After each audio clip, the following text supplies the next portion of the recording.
محرو کہاں جا رہی ہو؟ نشا نے اور گل نے اسے روکنا چاہا، مگر گل کی بات کو تو وہ مکمل طور پہ اگنور کرتی حویلی کا دروازہ کھولنے لگی۔ دیکھو گارڈ سو رہا ہے، بالکل شور نہیں کرنا، محرو نے خاموش رہنے کا کہا۔ حویلی کا دروازہ کھول کے وہ باہر نکل گئی۔ اس نے کھلی ہوا میں سانس لی۔ گل اور نشا اس کے پیچھے پیچھے آئیں۔ اندر چلو، سلطان بھائی کے آنے کا ٹائم ہے۔ سلطان بھائی نے ایسے ہمیں حویلی سے باہر دیکھ لیا تو سلطان بھائی نے جان نکال لینی ہے۔ میں نہیں ڈرتی تمہارے سلطان بھائی سے، جاؤ تم یہاں سے، میں تو باہر گھومنے جا رہی ہوں۔ وہ ٹہلتی ہوئی سامنے بنے ہوئے کھیتوں کی طرف جانے لگی۔ گل اور نشا نے جیسے ہی سلطان کی آتی ہوئی گاڑی دیکھی تو جلدی سے حویلی کے اندر چلی گئیں۔ آج یہ نہیں بچنے والی، نشا کانوں کو ہاتھ لگاتی اندر کی طرف چلی گئی۔ سلطان نے سامنے جاتی ہوئی لڑکی کو دیکھا۔ اس کے گھنے لمبے بال اس کی پشت پہ بکھرے ہوئے تھے۔ ہلکی سی چاند کی روشنی میں وہ سامنے چلتی جا رہی تھی، اور یہ دیکھ کے سلطان کا دماغ گھوم گیا۔ یہ جاہل لڑکی کہاں جا رہی ہے؟ سلطان نے جلدی سے سیٹ بیلٹ کھول لی۔ گاڑی کا دروازہ کھولتا ہوا اس کے پیچھے پیچھے آیا۔ وہ جو اپنی دھن میں مگن آگے ٹہلتی ہوئی کھیتوں کے اندر گھس چکی تھی، ایک ایک پودے کو دیکھنے لگی۔ سلطان نے اس کا بازو پکڑ کے، جیسے ہی اس نے مڑ کے سلطان کو دیکھا تو کہنے لگی، تم جلاد کہاں سے آ گئے؟ میرا مطلب سلطان آپ کہاں سے آ گئے؟ وہ ڈرتے ہوئے بولی۔ اگلے ہی لمحے سلطان نے تماچا اس کے منہ پہ رسید کیا۔ وہ اپنی گال پہ ہاتھ رکھتے ہوئے آنکھوں میں نمی لیے سلطان کو دیکھنے لگی۔ آپ نے مجھے تھپڑ مارا، وہ منہ پھلاتے ہوئے ہونٹ لٹکاتے ہوئے اس سے کہنے لگی۔ بالکل، وہ معصوم سی بچی لگ رہی تھی۔ پاگل ہو گئی ہو کیا؟ دماغ خراب ہو گیا ہے؟ پتہ بھی ہے کہاں گھسی جا رہی ہو؟ دماغ خراب ہو چکا ہے تمہارا، وہ غصے میں چلاتا ہوا بولا۔ چلو حویلی، اس کا بازو پکڑتے ہوئے اسے حویلی کی طرف لے جانے لگا۔ اس کے بازو میں موجود چوڑیاں نیچے گرنے لگی ٹوٹ کے، مگر سلطان کو کوئی پرواہ نہیں تھی۔ ایک لمحے کے لیے اس کے دل میں عجیب سا ڈر پیدا ہوا۔ جلدی سے اسے حویلی کے اندر لے آیا۔ اب تو حویلی آ گئی، اب تو میرا بازو چھوڑ دینا، کس قدر آپ جلاد انسان ہیں، چھوڑے میرا بازو۔ وہ اپنا بازو چھڑانے کی کوشش کرنے لگی، لا کے اسے کمرے میں بیڈ پہ پھینکا۔ خبردار، جو رات کو تم مجھے گھر سے باہر نکلتی ہوئی نظر آئی، یہ تمہارا شہر نہیں ہے، نہ ہی یہ کوئی تمہارا امریکہ UK ہے، جو تم آدھی رات کو یوں باہر نکلو گی۔ تمہیں پتہ بھی ہے ہمارے دشمن ہوتے ہیں، کوئی تمہیں اٹھا کے لے جاتا تو؟ سلطان نے غصے میں چلاتے ہوئے کہا۔ اچھا، تو پھر آپ کو برا لگتا؟ وہ مسکراتے ہوئے بولی۔ اسے پھر سے شرارت سوچنے لگی، کہیں مجھ سے محبت تو نہیں کرنے لگے؟ اس نے آنکھ کا کونا دباتے ہوئے کہا۔ سلطان جیسے سنجیدہ مزاج شخص کے لیے یہ بات بالکل بھی ٹھیک نہیں تھی۔ وہ غصے میں کہنے لگا، بہت فضول بولتی ہو تم۔ یہ کہتے ہوئے بہت زور سے کمرے کا دروازہ بند کیا، باہر چلا گیا۔ اتنے میں کمرے کا دروازہ کھلا۔ گل اور نشا کمرے میں آئی۔ نشا اس کے چہرے پہ بنا ہوا لال نشان دیکھنے لگی۔ تمہیں تھپڑ لگا ہے؟ وہ اپنی گال پہ ہاتھ رکھتے ہوئے اس بات میں سر ہلانے لگی۔ بہت زور کا، اتنے ہاتھ ان کے وزنی ہیں، اتنی رات کو باہر نہیں نہ نکلنا تھا، اگر نکلی تھی تو یہی ہونا تھا۔ یہ نہیں کرنا، وہ نہیں کرنا، بڑا میرا باپ بننے کی کوشش کرتا ہے، اب میں بھی جاؤں گی۔ وہ اپنے بازوؤں کو پیچھے کی طرف فولڈ کرتے ہوئے بولی۔ جا کے دکھاؤ۔ دروازے کے سامنے سے اس کی آواز آئی تو وہ فوراً سے خاموش ہو گئی۔ نشا اپنی ہنسی دبانے کی کوشش کرنے لگی۔ گل کہنے لگی، دیکھو بابا جان کو پتہ چلا نا آپ کی ان فضول حرکتوں کا تو بہت برا پیش آئیں گے۔ مما نے تمہیں کچھ زیادہ ہی بگاڑ کے رکھا ہوا ہے۔ گل کی بات سن کے وہ مسکرانے لگی۔ میں کسی کے باپ سے بھی نہیں ڈرتی، اپنے باپ کی بات الگ ہے، لیکن ڈر ان سے بھی مجھے نہیں لگتا۔ وہ مسکراتے ہوئے بولی۔ رات سوتے سوتے تقریباً 3 بج چکے تھے۔ صبح بھی وہ کافی دیر سے اٹھی۔ جیسے ہی اٹھی تو سامنے پارلر والی آئی بیٹھی تھی۔ سب نے مہندی لگوا لی تھی۔ اس نے بھی جلدی جلدی مہندی لگوائی۔ اتنے میں نشا اس کے پاس آئی۔ یہ گلاب کے پھولوں والا تھال نیچے لے کے جاؤ۔ میں نے اپنے ہاتھوں پہ مہندی لگائی ہوئی ہے، کچھ بھی نہیں ہوتا، ہتھیلی پہ رکھ کے لے جاؤ نا۔ اچھا ٹھیک ہے، لے جاتی ہوں۔ اس نے منہ پھلاتے ہوئے اپنی ہتھیلی پہ وہ تھال رکھا۔ جلدی جلدی سیڑھیوں سے اترنے لگی۔ اس کی آنکھوں کے آگے وہ تھال آیا ہوا تھا۔ کبھی وہ اپنا دوپٹہ سنبھالنے کی کوشش کرتی، کبھی تھال کو۔ اسی لمحے سامنے سے آتے ہوئے کسی شخص سے اس کی بہت زور سے ٹکر ہوئی۔ تھال کہیں جا گرا، پھول سارے نیچے لاؤنج میں بکھر گئے، اور وہ اس کی کمر پہ ہاتھ رکھے ہوئے اسے نیچے سے گرنے سے بچاتا اس کی کلائی کو تھام گیا۔ وہ آنکھیں پھاڑے سامنے کھڑے ہوئے سلطان کو دیکھنے لگی۔ فوراً سے اسے سیدھا کیا۔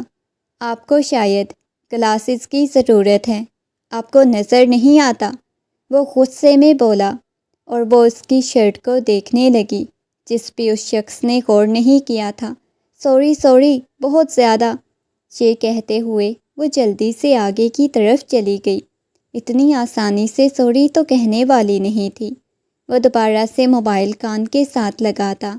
جیسے ہی کمرے میں داخل ہوا، آئینے کے سامنے کھڑا ہوا تو اپنی شرٹ پہ لگے ہوئے مہندی کے داغ دیکھ کے اس کا دماغ گھوم گیا۔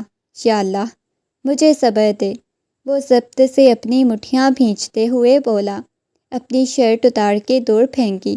بہت ہینڈسم لگ رہے ہو، وہ دروازے سے جھانکتے ہوئے اسے چھیڑ کے آگے کی طرف چلی گئی، اور بے ساختہ ہی سلطان کے لبوں پہ مسکراہٹ بکھری۔ سلطان کے بڑے بھائی تیمور کی شادی تھی چھوٹے چچا کی بیٹی کے ساتھ، اور گھر میں خوب تیاریاں چل رہی تھی۔ مہرو اور گل سلطان کے سب سے چھوٹے چاچو کی بیٹیاں تھیں، جو بزنس کے سلسلے میں شہر میں رہائش پذیر تھے۔ مہرو کو زیادہ گاؤں میں رہنا پسند تھا، مگر اسے شہر کی زندگی بھی اچھی لگتی تھی، لیکن جب گاؤں آتی تو خوب انجوائے کرتی۔ وہ پہلے بھی آتی تھی مگر بہت کم آتی تھی۔ اب تو 1 ہفتہ ہو گیا تھا وہ اسی حویلی میں رہائش پذیر تھی۔ اس دوران اس نے سلطان کو ہر طرح سے تنگ کرنے کی کوشش کی تھی۔ رات مہندی کے فنکشن میں سلطان جیسے ہی آیا، سامنے اسٹیج پر ڈانس کرتی ہوئی مہرو کو دیکھ کے اس کا دماغ گھوم گیا۔ وہ خونخوار نگاہوں سے مہرو کو ڈانس کرتا ہوا دیکھ رہا تھا۔ ارد گرد پھر سب کی طرف دیکھا جو اس کے ڈانس کو انجوائے کر رہے تھے۔ تھوڑی ہی دیر بعد نوریان نے اسے جوائن کیا۔ نوریان کے ساتھ سیم سٹیپ ڈانس کر رہی تھی، جیسے ان دونوں نے کافی زیادہ پریکٹس کی ہو، اور یہ دیکھتے ہی سلطان کی آنکھوں میں خون اترنے لگا۔ نشا نے گھبراتے ہوئے سلطان کی طرف دیکھا، پھر اسٹیج پہ کھڑی ہوئی مہرو کی طرف دیکھا۔ وہ تھوڑی پریشان ہوئی۔ سلطان غصے میں وہاں سے واپس اپنے کمرے میں آ گیا۔ کمرے کا دروازہ بہت زور سے بند کرتے ہوئے اس نے اپنی ویسٹ کوٹ اتار کے بیڈ پہ پھینکی۔ اتنے میں پیچھے سے جلال صاحب بھی آ گئے اور کہنے لگے، بیٹا کیا ہو گیا ہے؟ سب نیچے تمہارا ویٹ کر رہے ہیں۔ بابا، جو نیچے آپ لوگوں نے بےہودگی مچائی ہوئی ہے، کیا وہ دیکھنے والی ہے؟ کیا ہماری حویلی کی عورتیں ڈانس کرتی ہیں؟ بیٹا کیا ہو گیا ہے؟ مہرو نے ضد کی ہوئی تھی، اس وجہ سے میں نے اجازت دے دی۔ او اچھا، مطلب آپ کو اس چیز کا پتہ تھا۔ آپ کو پتہ ہے مجھے ان سب چیزوں سے کتنی نفرت ہے، سلطان نے غصے میں کہا۔ بیٹا یہ نفرت، یہ سب کچھ بعد میں دیکھا جائے گا، لیکن ابھی نیچے چلو، سب تمہارا انتظار کر رہے ہیں۔ وہ نیچے آیا، مگر چہرے پہ اس قدر غصہ تھا جیسے مہرو کو کاٹ کھائے گا۔ نشا مہرو کے کان میں کہنے لگی، تمہیں پتہ ہے بھائی غصے میں کیوں ہیں؟ کیوں غصے میں ہے؟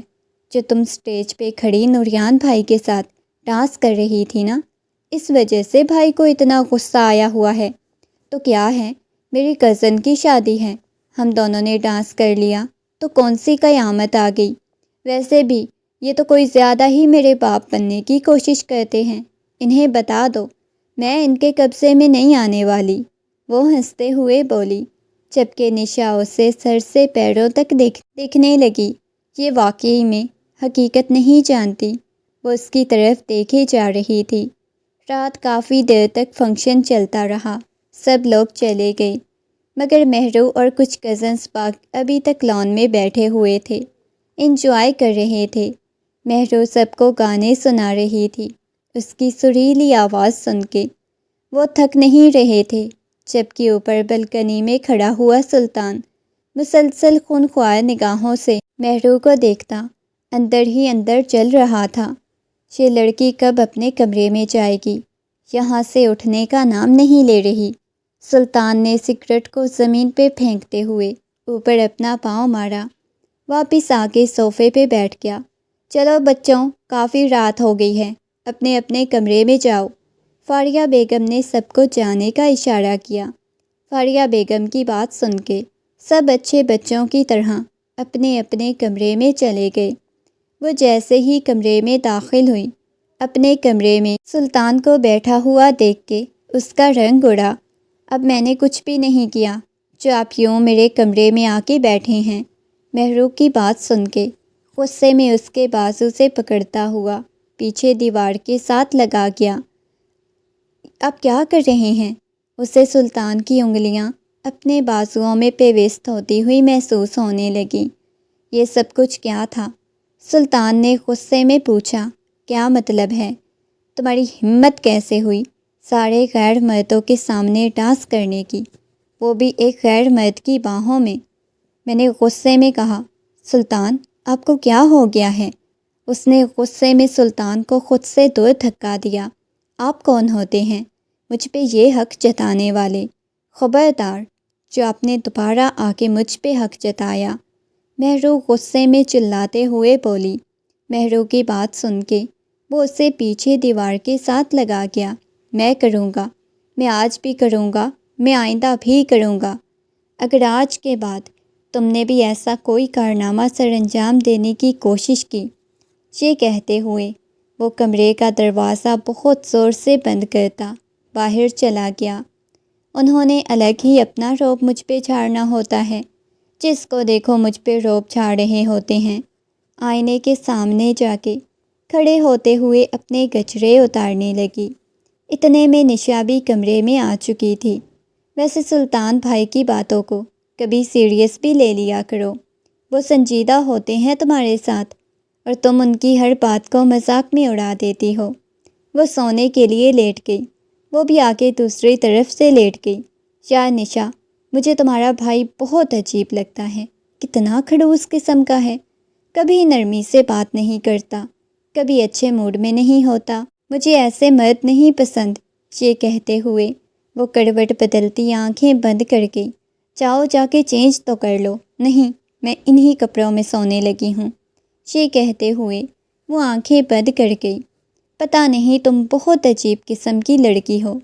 سارا دن وہ سوئی رہی، فنکشن رات کا تھا، اس وجہ سے رات کو جیسے ہی نشا کمرے میں داخل ہوئی، اسے سجا سنورا دیکھ کے نشا کی پیشانی پہ بل نمودار ہوئے۔ سب لوگ ہال میں چلے گئے اور تم یہاں پہ ابھی تک ہو؟ سلطان نے بولا تھا وہ مجھے اپنے ساتھ لے جائیں گے۔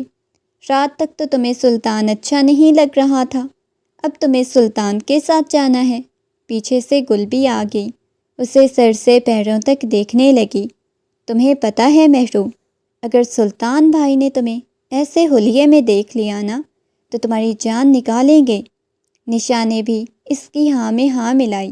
یہ ساڑی اتارو، کوئی اور ڈریس پہنو، میں نے مما سے پوچھ کے پہنی ہے۔ جب مما کو کوئی ایشو نہیں، بابا کو کوئی ایشو نہیں، تو سلطان کو میرا باپ بننے کی کیا ضرورت؟ پیچھے سے چلے سلطان جو مہرو کو لینے آیا تھا، مگر سامنے کھڑی ہوئی مہرو کو دیکھ کے اس کی پیشانی پہ بل نمودار ہوئے۔ تم ایسے سر سے پیروں تک دیکھنے لگا۔ گل اور نشا گاڑی نیچے ویٹ کر رہی تھی، جس کی وجہ سے وہ چلی گئیں۔ آپ اب جلادوں کی طرح مجھے کیوں دیکھ رہے ہیں؟ مجھے کچھ بولیے گا مت، وہ غصے میں اس کی طرف دیکھتے ہوئے کہنے لگی، ابھی بتاتا ہوں میں تمہارا کیا لگتا ہوں اور کس وجہ سے تم پہ حق جتاتا ہوں۔ یہ کہتے ہوئے وہ کمرے میں داخل ہوا، کمرے کے دروازے کو لاک لگانے لگا، کیونکہ حویلی میں اس وقت ان دونوں کے علاوہ کوئی بھی موجود نہیں تھا۔ یہ آپ کیا کر رہے ہیں؟ وہ گھبراتے ہوئے بولی تھی۔ اچھی طرح سمجھانے لگا ہوں کہ میں تمہارا کیا لگتا ہوں۔ اس نے اپنا کوٹ اتار کے صوفے پہ پھینک دیا اور اس کی طرف آنے لگا۔ یہ چینج کرو ساڑی، آپ کے سامنے۔ وہ گھبرا گئی تھی۔ جب تم ان کے سامنے نہیں چینج کر رہی تھی تو میرے سامنے تو کر سکتی ہو۔ پھر میں تمہیں بتاتا ہوں کہ میں کیا لگتا ہوں تمہارا۔ وہ نفی میں سر ہلانے لگی۔ مجھے ڈر لگ رہا ہے آپ سے۔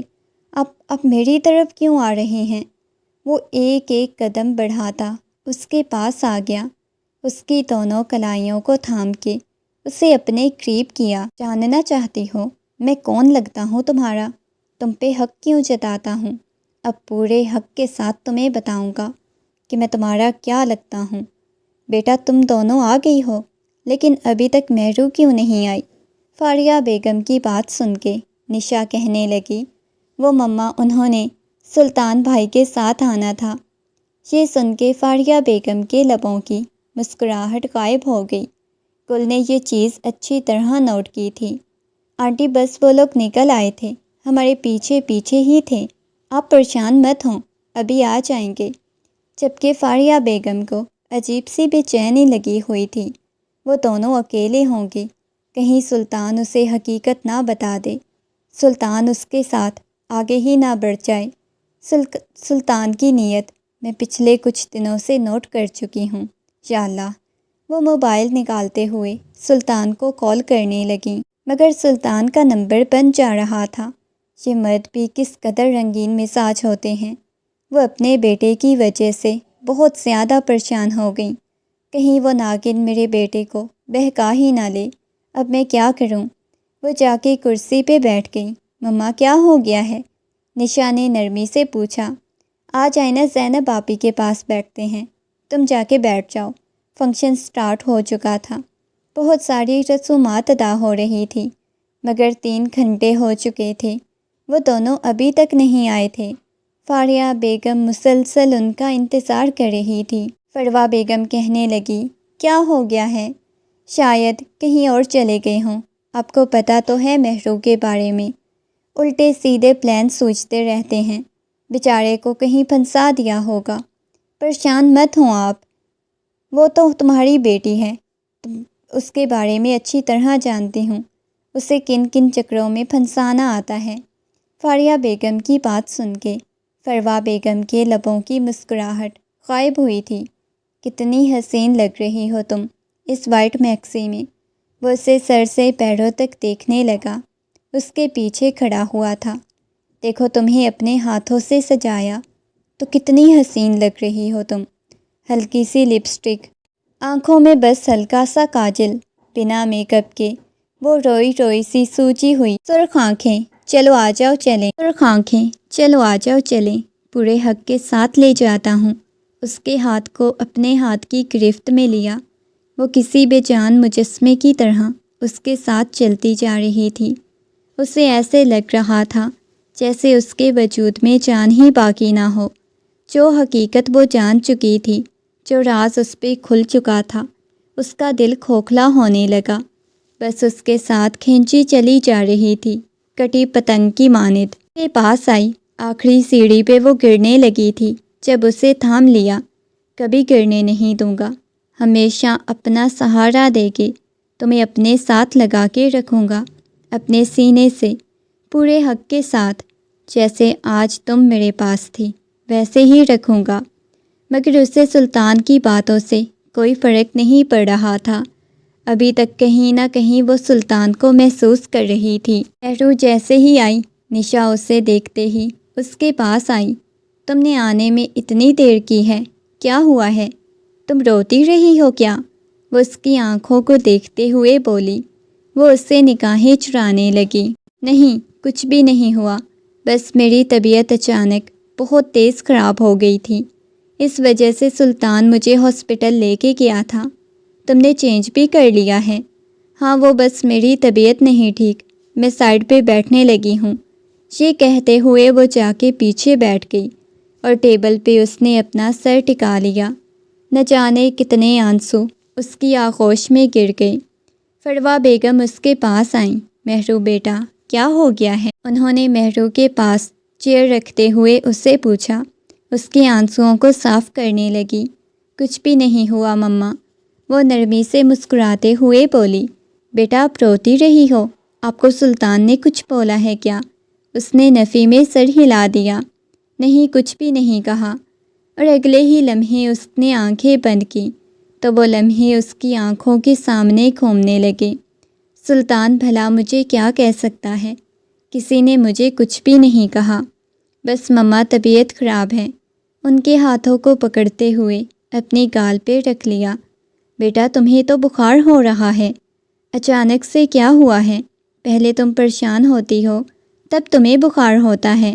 نہیں مما، کچھ بھی نہیں ہوا۔ سارے فنکشن میں فروا بیگم اس کے پاس ہی بیٹھی رہیں، جبکہ گل بار بار آ کے اس کا حال پوچھتی رہی۔ گھر آتے ہی وہ سیدھا اپنے کمرے میں چلی گئی، مزید کسی رسم میں کوئی حصہ نہیں لیا۔ اس نے سلطان کو بھی گمسم سا پایا۔ سلطان بھائی، مجھے آپ سے بات کرنی ہے، نشا اس کے پاس آ کے بولی۔ ہاں بولو نشا، کیا بات کرنی ہے؟ مجھے کچھ معاملات دیکھنے ہیں، جلدی بولو۔ بھائی، آپ نے کچھ کہا ہے کیا کسی کو؟ وہ مصروفیانہ انداز میں بولا۔ بھائی، آپ نے مہرو کو کچھ کہا ہے کیا؟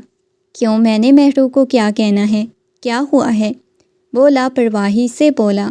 اسے اتنا تیز بخار ہوا پڑا ہے، فروا آنٹی بول رہی ہیں کہ جب بھی وہ پریشان ہوتی ہیں تبھی اسے بخار ہو جاتا ہے۔ ہم تو اسے اچھا خاصا ہنستا مسکراتا آپ کے حوالے کر کے آئی تھی، تب سے وہ کافی زیادہ اداس ہے۔ نہیں، میں نے تو کچھ بھی نہیں کہا۔ وہ یہ بات لاپرواہی سے کہہ گیا، مگر اس کے دل پہ کیا گزر رہی تھی یہ صرف وہی جانتا تھا۔ سارے گھر والے رسومات ادا کرنے میں مصروف تھے۔ وہ مہرو کے کمرے میں آ گیا۔ وہ کمبل میں دبکی پڑی ہوئی تھی، اس کا وجود لرز رہا تھا، شاید ٹھنڈ کی وجہ سے۔ وہ ہچکیوں کے ساتھ رو رہی تھی۔ آہستگی سے چلتا ہوا اس کے پاس آ کے بیٹھا، اس کے اوپر سے کمبل ہٹایا۔ مہرو، میری بات سنو۔ مہرو نے ایک دم سے کمبل اٹھایا۔ کیا لینے آئے ہو یہاں؟ چلے جاؤ، میں تمہیں دیکھنا بھی نہیں چاہتی۔ سچ قبول نہیں کر پا رہی یا مجھے قبول نہیں کر پا رہی؟ اس کے چہرے کو ہاتھوں کے پیالے میں بھرتا ہوا بولا۔ سلطان، میں نے کیا بولا ہے کہ چلے جائیں یہاں سے؟ وہ آنکھوں میں آنسو لیے چلاتے ہوئے بولی، مگر اگلے ہی لمحے سلطان اس کے قریب ہو گیا۔ وہ سلطان کو آنکھیں میچتے ہوئے محسوس کرنے لگی۔ وہ جیسے ہی اس سے الگ ہوا تو وہ ہچکیوں کے ساتھ رونے لگی۔ کیوں آپ ایسا کر رہے ہیں میرے ساتھ؟ چلے جائیں۔ وہ اس کے سینے پہ مکے مارتے ہوئے اسے خود سے دور کرنے لگی۔ محبت کرتا ہوں آپ سے، تبھی آپ پہ حق جتاتا ہوں۔ آپ کو اس چیز کی سمجھ نہیں آتی۔ نہیں ہے مجھے آپ سے محبت، نفرت ہے مجھے آپ سے، آپ کے وجود سے، ساری دنیا سے مجھے نفرت ہے۔ چلے جائیں یہاں سے۔ اس کا سارا میک اپ پھیلتا جا رہا تھا۔ وہ ایک دم سے اس کے قریب ہوتا اسے اپنے سینے سے لگا گیا۔ خبردار، جو ایک اور لفظ بھی آگے سے بولا۔ آپ زبردستی مجھ پہ حق نہیں جتا سکتے، میں کچھ بھی نہیں مانتی، جائیں یہاں سے۔ اسے خود سے دور دھکا دیا۔ ابھی جا رہا ہوں، لیکن ایک بات یاد رکھنا، جب میرے پاس آؤ گی تب بالکل بھی نہیں بخشوں گا۔ یہ کہتے ہوئے وہ کمرے سے باہر چلا گیا۔ تھوڑی دیر بعد اسے کمرے کا دروازہ کھلا۔ تم پھر آ گئے ہو؟ اس نے اوپر سے کمبل ہٹایا۔ سامنے کھڑے ہوئے نوریان کو دیکھ کے اس نے جلدی سے اپنے آنسوؤں کو صاف کیا۔ کیا ہوا ہے؟ تم رو رہی ہو کیا؟ مہرو، سب ٹھیک تو ہے نا؟ تمہیں بخار ہوا پڑا ہے؟ کس کو کہہ رہی ہو؟ پہلے کون آیا تھا؟ وہ سنجیدگی سے اسے پوچھنے لگا۔ نہیں، کوئی بھی نہیں آیا۔ مہرو نے جلدی سے اپنے آنسوؤں کو صاف کیا۔ سب کچھ ٹھیک تو ہے نا؟ وہ مہرو کے سامنے بیٹھتا ہوا بولا، پلیز اکیلے آپ مجھے چھوڑ دو، چلے جاؤ یہاں سے۔ اس نے جانے کا کہا۔ چلو ٹھیک ہے، تم اکیلا رہنا چاہتی ہو تو میں چلا جاتا ہوں، غصہ کیوں کر رہی ہو؟ یہ کہہ کے نوریان کمرے سے باہر چلا گیا۔ وہ رات بھر تکیے میں منہ چھپائے روتی رہی۔ سب لوگ باری باری آ کے اسے پوچھتے رہے۔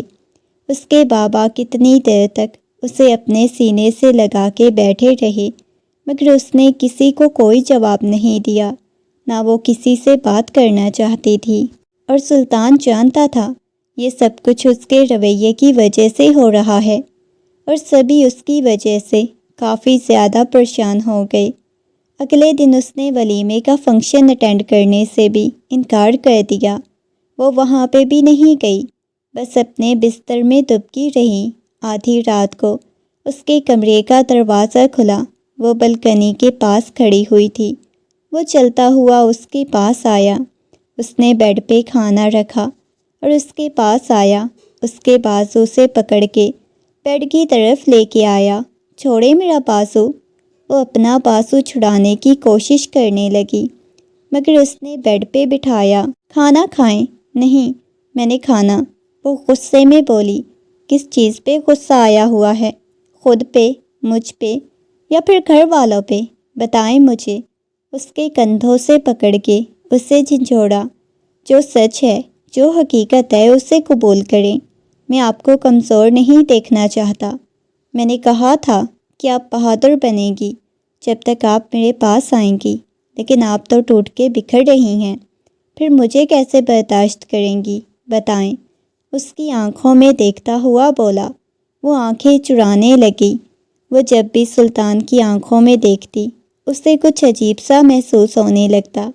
یہ لیں کھانا کھائیں۔ اچھا، میں آپ کو اپنے ہاتھوں سے کھلاتا ہوں۔ وہ اسے نوالا بنا بنا کے کھلانے لگا۔ وہ نگاہیں جھکاتے ہوئے کھانا کھا رہی تھی۔ ایک ایک نوالا اسے حلق سے اتارنا مشکل لگ رہا تھا۔ کھانے والی ٹرے کو اس نے سائڈ پہ کیا ہوا تھا۔ وہ بالکل اس کے قریب آ گیا، اس کے چہرے کو ہاتھوں کے پیالے میں بھرتا وارفتگی سے اس کے چہرے کو دیکھنے لگا۔ پلیز آپ جائیں، وہ بمشکل یہ الفاظ ادا کر پائی، مگر اس سے بولا بھی نہیں جا رہا تھا۔ نہ جانے کیوں اسے اس وقت شاید اس شخص کی قربت چاہیے تھی۔ وہ اس کے قریب ہوتے ہوئے اس کے سینے میں اپنا منہ چھپا گئی۔ دور بھی جانا چاہتی ہو، پاس بھی رہنا چاہتی ہو، کیا چاہتی ہو؟ وہ اسے اپنے سینے میں چھپاتے ہوئے بولا۔ پتہ نہیں، میں اکیلا محسوس کر رہی ہوں، بہت زیادہ۔ مجھے ایسے لگتا ہے جیسے میرا کوئی اپنا نہیں۔ وہ روتے ہوئے بولی تھی۔ اس کی شرٹ اس کے آنسوؤں سے بھیگنے لگی۔ نہ جانے کب یوں ہی روتے روتے وہ سلطان کے سینے میں اپنا منہ چھپائے سو گئی، اس کے اوپر کمبل درست کر کے۔ جیسے ہی وہ کمرے سے باہر نکلا، سامنے سے آتی ہوئی فاریہ بیگم کی پیشانی پہ بل نمودار ہوئے۔ تم اتنی رات کو اس کے کمرے میں کیا کر رہے تھے؟ انہوں نے سخت لہجے میں پوچھا۔ کچھ نہیں مما، وہ اس کی طبیعت نہیں ٹھیک تھی، بس اسی بارے میں پوچھنے آیا تھا۔ فاریہ بیگم نے خونخوار نگاہوں سے اس کی طرف دیکھا۔ آج کے بعد میں تمہیں اس لڑکی کے کمرے میں نہ دیکھوں۔ کیا مطلب ہے مما؟ وہ سنجیدہ تھا۔ مطلب تمہیں بہت جلد پتہ چل جائے گا۔ یہ کہہ کے وہ وہاں سے چلی گئی۔ شادی کے بعد گھر میں سب واپس جانے کی تیاریاں کر رہے تھے۔ مہرو ابھی بھی گمسم تھی۔ نشا اور گل کہنے لگی، یار مہرو کیا ہو گیا ہے؟ تم نے کیوں اتنا زیادہ منہ پھلایا ہوا ہے؟ بھائی ہم سے کوئی ناراضگی ہے؟ کسی نے کچھ کہا ہے تو آخر بتاؤ تو صحیح۔ مگر وہ خاموش تھی، بس دل کر رہا تھا یہاں سے سیدھا کوئی مجھے قبرستان دفن کر کے آ جائے۔ وہ گمسم سی بولی، اور یہ سن کے گل کے ہاتھ رکے جو پیکنگ کرنے میں مصروف تھی۔ پاگل ہو گئی ہو کیا؟ کیا فضول باتیں کر رہی ہو؟ تمہیں پتہ ہے ہم نے دوپہر کا کھانا کھا کے واپسی کے لیے نکلنا ہے۔ چلو جاؤ تم لوگ کھا کے آؤ، یہ باقی میں دیکھ لیتی ہوں۔ یہ کہتے ہوئے وہ بیگ میں کپڑے ڈالنے لگی۔ چلو ٹھیک ہے، ہم جا رہے ہیں۔ تم نہیں کھانا چاہتی؟ نشا اور گل چلی گئی۔ نشا نے تو یہاں پہ رہنا تھا، لیکن وہ گل کے ساتھ کافی زیادہ اٹیچ تھی۔ اس دوران بھی مہرو خود کو بہت اکیلا محسوس کر رہی تھی۔ سارے بیگ کو اچھی طرح بند کرنے کے بعد وہ بیڈ پہ بیٹھ گئی۔ کمرے کا دروازہ کھلا۔ سامنے کھڑے ہوئے سلطان کو دیکھتے ہی فوراً سے اس کے پاس آئی، اس کے گرد بازو حائل کرتی اس کے سینے سے لگ گئی، آنکھیں بند کر لی تھی۔ میں اکیلی ہوں، صرف اس وجہ سے آپ کے پاس آ رہی ہوں، اور کچھ بھی مت سمجھیے گا۔ وہ آنکھیں بند کرتے ہوئے جیسے نہ جانے اسے کیا سمجھ رہی تھی، بس اس کی شرٹ کو اپنے ہاتھوں میں دبوچا ہوا تھا۔ سلطان نے اس کی پشت کو سہلاتے ہوئے اس کے سر پہ بوسہ دیا۔ بہت جلد میں ہمیشہ کے لیے تمہیں اپنے پاس لے آؤں گا۔ اس نے نگاہیں اٹھا کے دیکھا، لیکن گھر والے جو چاہتے ہیں، اگر ویسا ہوا تو میں ویسا کچھ بھی نہیں ہونے دوں گا۔ تم یقین رکھو مہرو، مجھے تمہاری خوشی عزیز ہے۔ اگر تم میرے ساتھ خوش رہو گی تو میں تمہیں بہت جلد اپنی زندگی میں شامل کر لوں گا۔ جو کچھ ہمارے درمیان ہوا وہ نگاہیں چکاتے ہوئے بولی، وہ ہماری محبت ہے مہرو۔ یہ کہتے ہوئے اس کے چہرے کو ہاتھوں کے پیالے میں بھر لیا، اس کی پیشانی پہ بوسہ دیا۔ اسی لمحے پیچھے سے دروازے پہ دستک ہوئی۔ وہ جھٹکا کھا کے اس سے دور ہوئی۔ اس نے دروازہ کھولا تو سامنے گل کھڑی ہوئی تھی۔ اس نے سر سے پیروں تک سلطان کو دیکھا۔ آؤ نیچے، تمہیں بھی کھانے کے لیے بلا رہے ہیں۔ یہ کہتے ہوئے گل چلی گئی، مگر اس کو سلطان کے اتنا قریب دیکھنا گل الجھ کے رہ گئی۔ وہ جانے ہی لگی تھی جب آخری دفعہ اس پہ محبت لٹاتا اس کو چھوڑا تو وہ گہرے سانس لیتی ہوئی باہر آئی۔ اس کا چہرہ بالکل لال سرخ ہو گیا۔ حویلی سے واپس شہر آنے کے بعد بھی وہ 2-3 دن سے اپنے کمرے میں بند تھی۔ فروا بیگم کتنی دفعہ اس سے پوچھ چکی تھی کہ اس کے بابا بھی بار بار اس کے پاس آتے اور کہتے، بیٹا کیا ہوا ہے، سب ٹھیک تو ہے؟ مگر اپنے بابا کو بھی وہ کوئی جواب نہیں دیتی۔ کہتی، بابا میں بس ٹھیک ہوں، مجھے اکیلا چھوڑ دیں۔ بیٹا ایسے کیسے اکیلے رہنے سے کیا ہوتا ہے؟ یونیورسٹی سٹارٹ کرو، پہلے کتنی زیادہ چھٹیاں ہو چکی ہیں۔ عاصم صاحب نے محبت سے اسے کہا تو وہ کہنے لگی، پلیز بابا، میں اکیلی رہنا چاہتی ہوں، آپ لوگ چلے جاؤ۔ بیٹا کوئی مسئلہ ہے، کسی نے کچھ کہا ہے تو بتاؤ۔ فروا بیگم نے عاصم صاحب کو دیکھا۔ آج پہلی دفعہ وہ اپنے ماں باپ کی آنکھوں میں خوف دیکھ رہی تھی، جیسے انہیں یہ خوف ہو کہ وہ ساری حقیقت نہ ان کی جان لے۔ آقا جان، مجھے آپ سے کچھ بات کرنی ہے۔ سلطان اسٹڈی میں داخل ہوا۔ آغا جان کے گھٹنوں کے پاس بیٹھ گیا، ان کے گھٹنوں پہ سر رکھ لیا، جیسے وہ بہت زیادہ تھکا ہوا ہو۔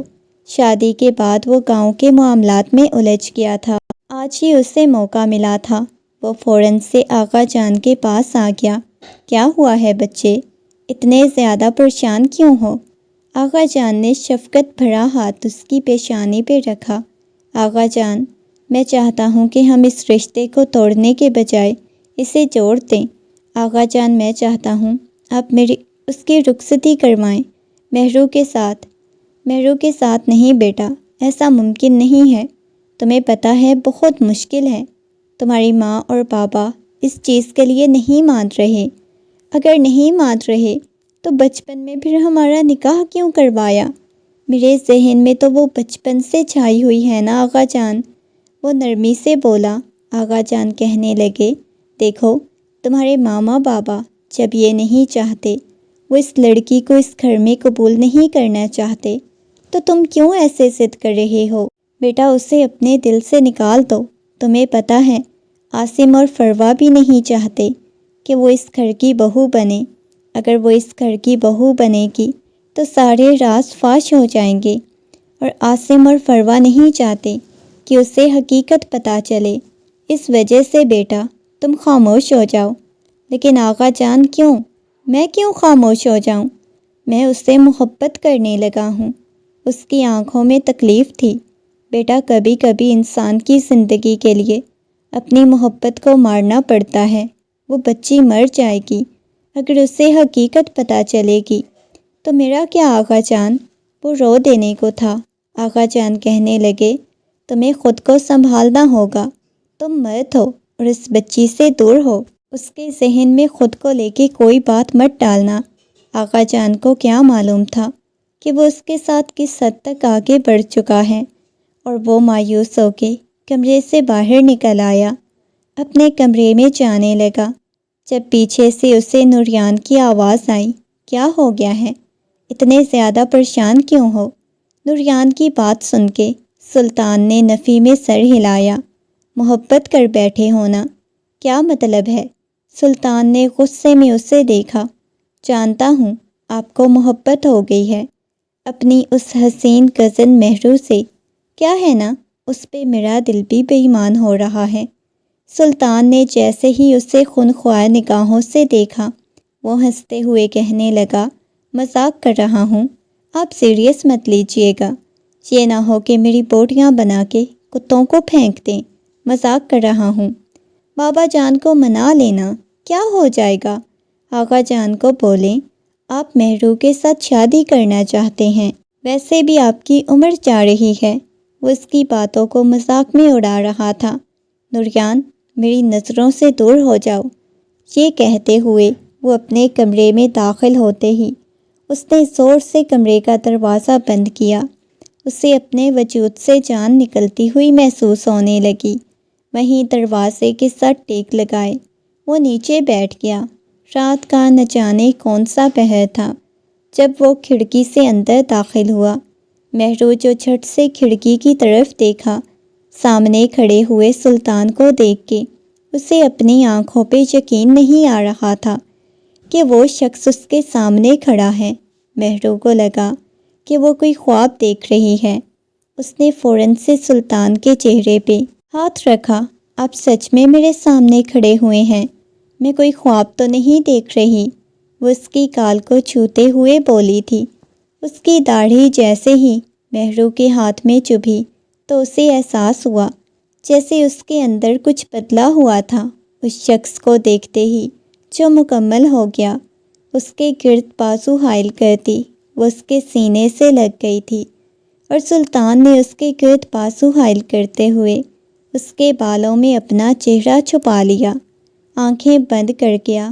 نہ جانے کتنی دیر تک یوں ہی وہ دونوں ایک دوسرے کے گلے سے لگے رہے، جیسے کئی صدیوں بعد کسی پیاسے کو صحرا میں پانی ملتا ہے، وہ سیراب ہو کے پیتا ہے۔ ان دونوں کی حالت بھی ویسی ہی تھی۔ جیسے ہی وہ اس سے الگ ہوا، اس کے چہرے کو ہاتھوں کے پیالے میں بھرتا ہوا کہنے لگا، بہت مس کیا میں نے تمہیں، ہمارا رشتہ خطرے میں ہے مہرو، میں اسے مکمل کرنا چاہتا ہوں، میں مکمل تم پہ دسترس حاصل کرنا چاہتا ہوں مہرو، مجھے ڈر لگ رہا ہے، میں تمہیں کھونا نہیں چاہتا، میں تمہیں محسوس کیے بغیر نہیں مرنا چاہتا مہرو۔ وہ اس کے ہاتھوں کو اپنے ہاتھوں میں لیتا ہوا بولا، مہرو مجھے خود تک رسائی حاصل کرنے دو۔ وہ اس کے چہرے کو دیکھ رہا تھا۔ مہرو کا دل سوکھے پتے کی مانند لرزنے لگا۔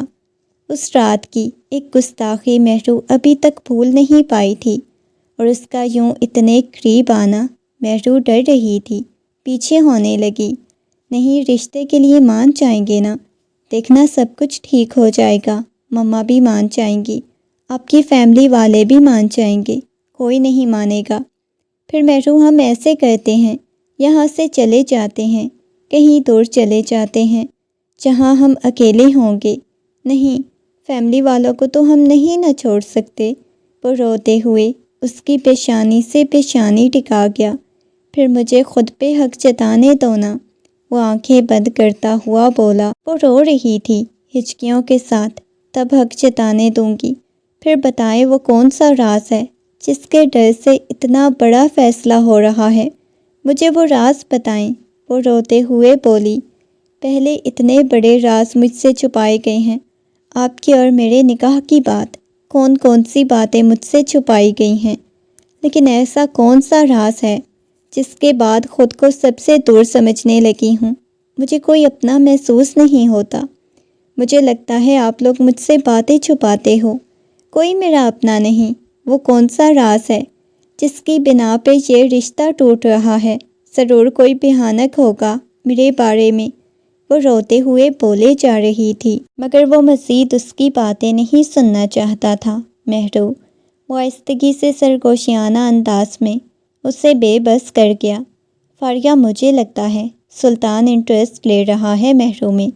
اس نے باتوں ہی باتوں میں مہرو کے ساتھ رخصتی کی بات کی ہے۔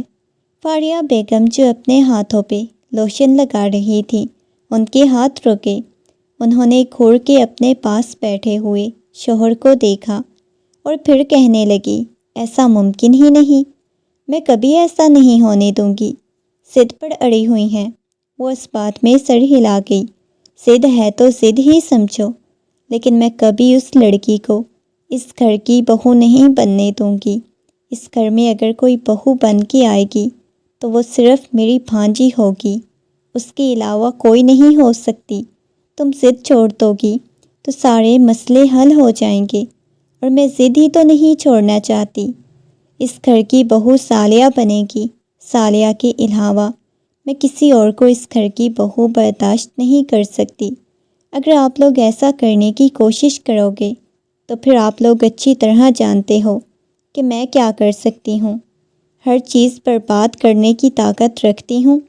فاریہ بیگم کی بات سن کے جلال صاحب ہمیشہ کی طرح خاموش ہو گئے۔ سلطان، تم جانے لگے ہو؟ اس نے سلطان کے بازو سے پکڑ لیا۔ بہت جلد، ہمیشہ کے لیے تمہیں یہاں سے اپنے ساتھ بہت دور لے کے جاؤں گا، جہاں صرف ہم دونوں ہوں گے، ہماری محبت ہوگی، ہمیں کوئی الگ کرنے والا نہیں ہوگا۔ مجھے ڈر لگ رہا ہے۔ وہ ایک دفعہ پھر سے اس کی پشت پہ اپنا سر ٹکا گئی۔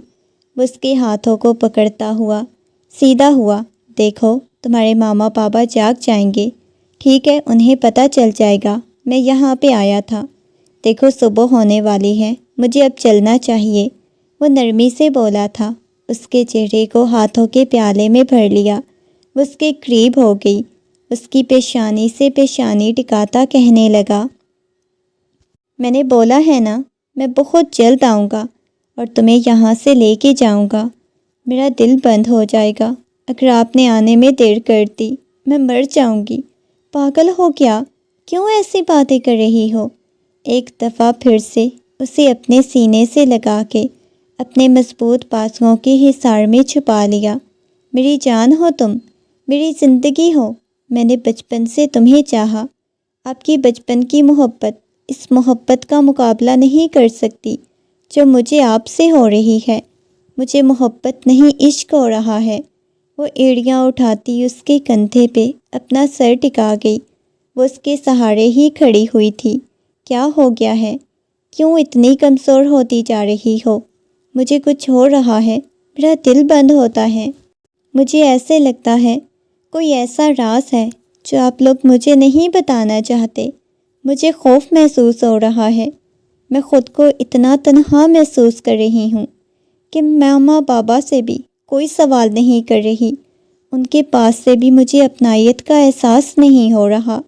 مجھے کسی سے کوئی اپنائیت نہیں ہوئی سوائے آپ کے۔ پتہ نہیں کیا آپ سے میرا رشتہ ہے، میاں بیوی والا۔ وہ روتے ہوئے بولی اور نیچے زمین پہ بیٹھ گئی، اپنے ہاتھوں میں اپنا چہرہ چھپائے رونے لگی۔ میں پینک ہونے لگ جاتی ہوں، میرا دماغ خراب ہونے لگ جاتا ہے، مجھے کچھ ہوتا ہے یہاں پہ۔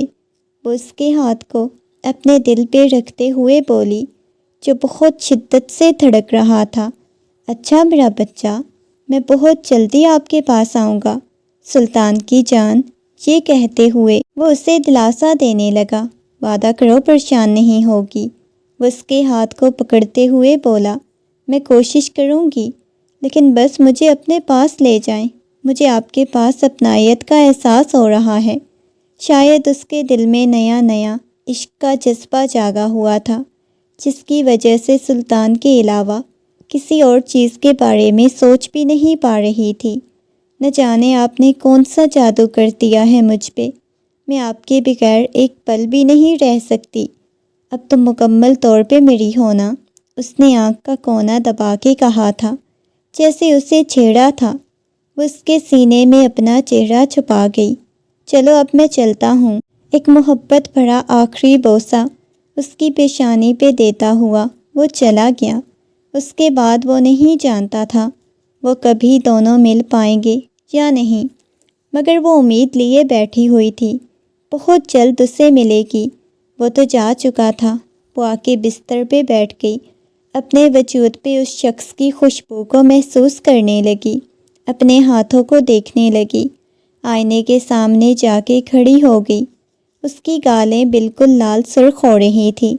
صبح جب وہ فریش ہو کے آئی تو آج کافی دنوں بعد سب کے ساتھ آ کے نیچے بیٹھی گل اسے دیکھنے لگی۔ اس کے چہرے کا رنگ بالکل سرخ ہو رہا تھا۔ بیٹا تمہیں بخار ہو رہا ہے کیا؟ فروا بیگم نے اس کی پیشانی پہ ہاتھ لگایا۔ نہیں بخار تو نہیں ہو رہا۔ پھر تم کیوں اتنی لال سرخ ہو رہی ہو؟ سب کچھ ٹھیک تو ہے نا؟ فروا بیگم عجیب نگاہوں سے دیکھ رہی تھی۔ وہ کسی سے نظر نہیں ملا پا رہی تھی۔